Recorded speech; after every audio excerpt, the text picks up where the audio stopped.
everyone, we're back with another thoughtful episode. That's right, summer is almost over. Did you develop any habits over the summertime? We could say maybe even some addictions? I didn't develop it over the summer though. Oh, that's true. You had an addiction long before that. And that actually inspired us to create today's video. We were thinking about one of Anne's favorite things, which is spicy food, and it inspired us to talk about the topic of addiction, kind of following up on our perfectionism video. Both of us are going to share one of our personal experiences with addiction, and then we will talk about how it affects our lives and how we respond to it. And how much I love it. So for this video, each of us will share from our perspective. Hope you enjoy.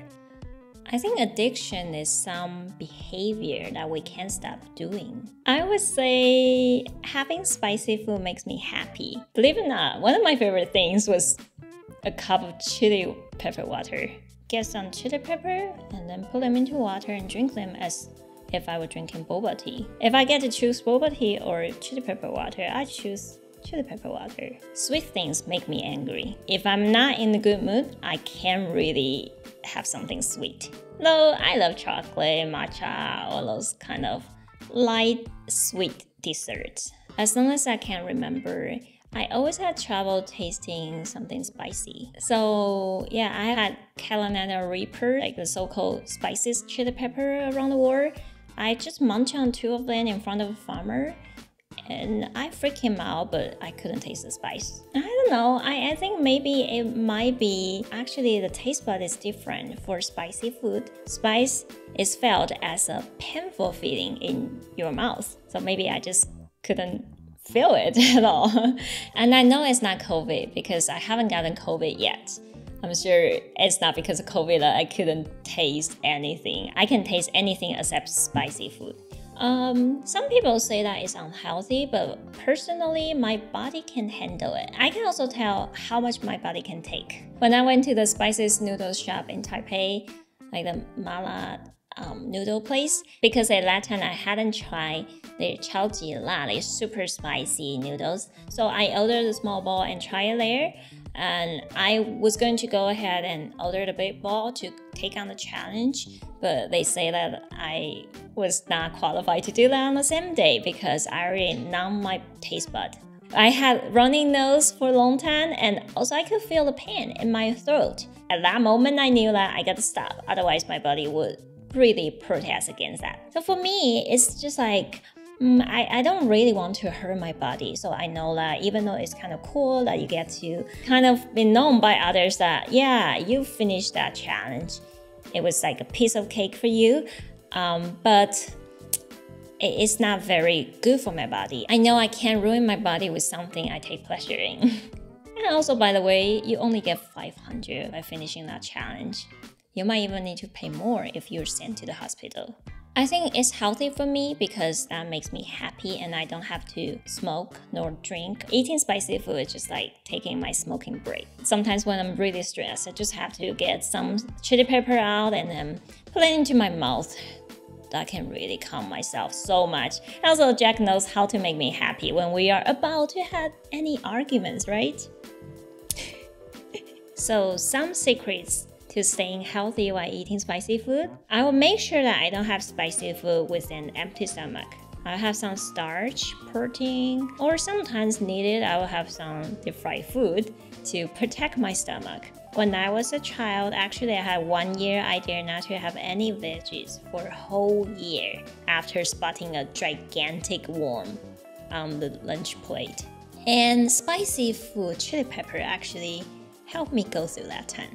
I think my addiction is okay for people around me because I wouldn't really affect people too much. If I'm making my spicy chili pepper sauce, I would make sure that people are not really getting too close to me.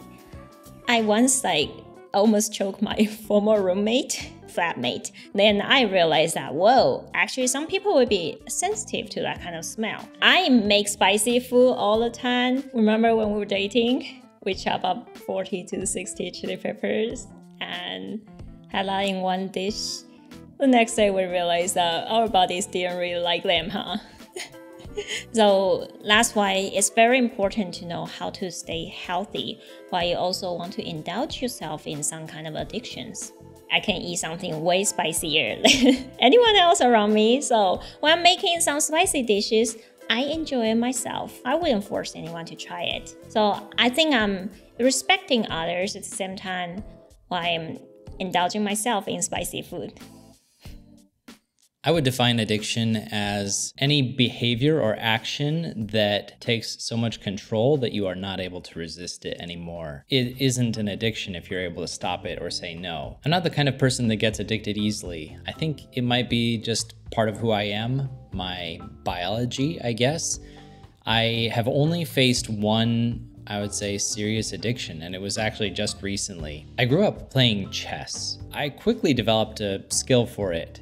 I became the best player in our house, and then my family invested in me going to a chess class where I also became the best of the chess class. I really enjoyed chess as a child. I went away from it for a long time though, because I didn't really find many people who could compete at my level. However, a few years ago, I was working at Studio Classroom in Taiwan, and some of you might know teacher Gabe. Gabe is a really good chess player. We had a couple really close games, had a lot of fun with it. It got me back into chess, and at that time, both of us discovered online competitive chess, that there are a lot of chess websites out there where you can play against other people from around the world live for free. I'm not a terribly competitive person when it comes to competing with others, but I'm very competitive with myself, and I always like to reach higher levels, push beyond my own boundaries. My chess skills were developing. I started playing faster and faster games of chess, eventually getting into bullet chess, where typically each player only has 1 minute total time to make all of their moves. But as I got deeper and deeper into it, what I found was chess is a really amazing, mysterious game where there are so many infinite possibilities and different moves, but it is also a very punishing game. You basically have to play perfectly in order to not lose when you're playing at the higher competitive levels. The first person to make just one mistake can lose the match. And so it leads to a lot of people developing an unhealthy relationship with the game, unfortunately, because you can make 30 perfect moves in a row and then make one mistake and lose it all. I would find myself beating myself up in my mind later, even hours after I had played a game, questioning myself why I made that move. Eventually, I started to realize I was addicted. I found that chess was a way to get a quick rush, that if I had 2 to 3 minutes, I could fit in a bullet game, and then I would be able to validate myself if I got a good victory. I know it might sound strange, but chess was actually a really hard addiction for me. I eventually realized it was not adding a healthy aspect to my life because it was just causing me more stress and self-criticism. I would try to take a break, sometimes take a break for a month at a time, but then sometimes when I was just looking for that little bit of self-reassurance and validation, I would open it up again for a little bit, and then I would fall into playing chess again for a couple weeks. Having this experience really helped me relate with other people who have even more serious addictions. I can appreciate to a new level how people must feel trapped in some of those situations. I really had never experienced something before where I couldn't stop it myself, seemingly. And I don't know how it must feel if you are in some kind of addiction that actually is destroying your health and you don't feel like you can stop it.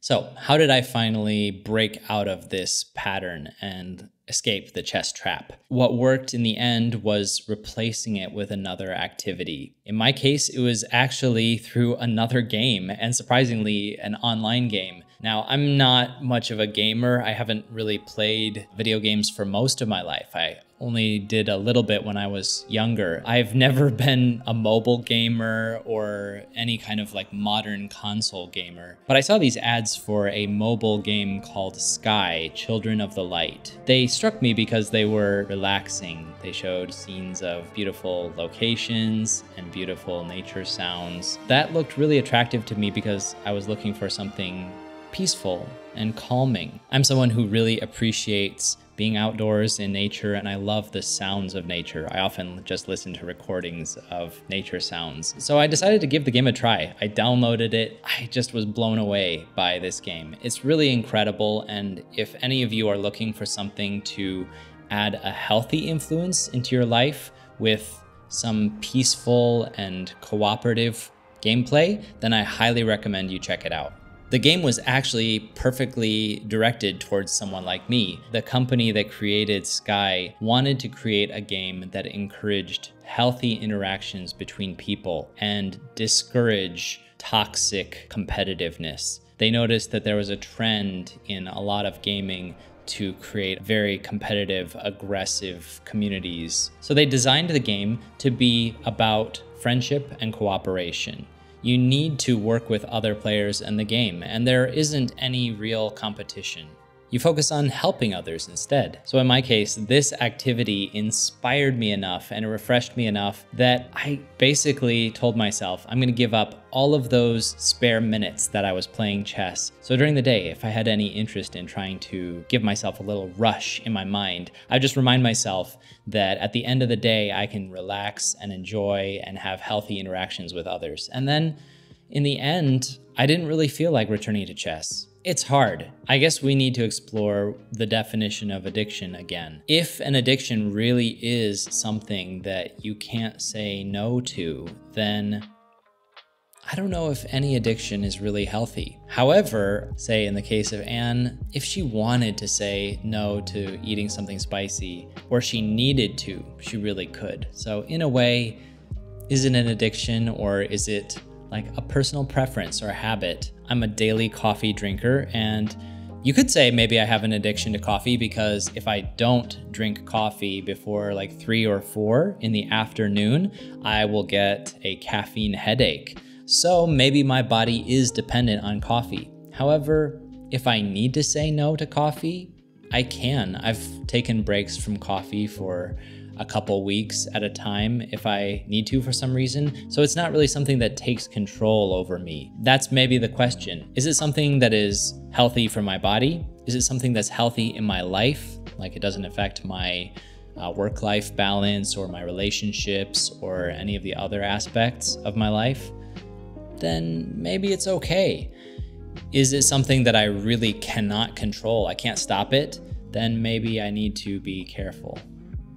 Also, apparently my addiction is pretty healthy. Well, I think you have managed it well and you understand how it impacts your life, so I don't see any reason why you have to stop it. But in my case, even though I think chess is not a bad activity and some people can enjoy it healthily, for me, it wasn't a healthy addition to my life, so I decided I needed to find a way to stop it. We'd like to keep this series of thoughtful episodes going. I have in mind maybe competition and competitiveness as one of the next topics, but if you have anything you'd like to hear us discuss, leave that as a suggestion below too.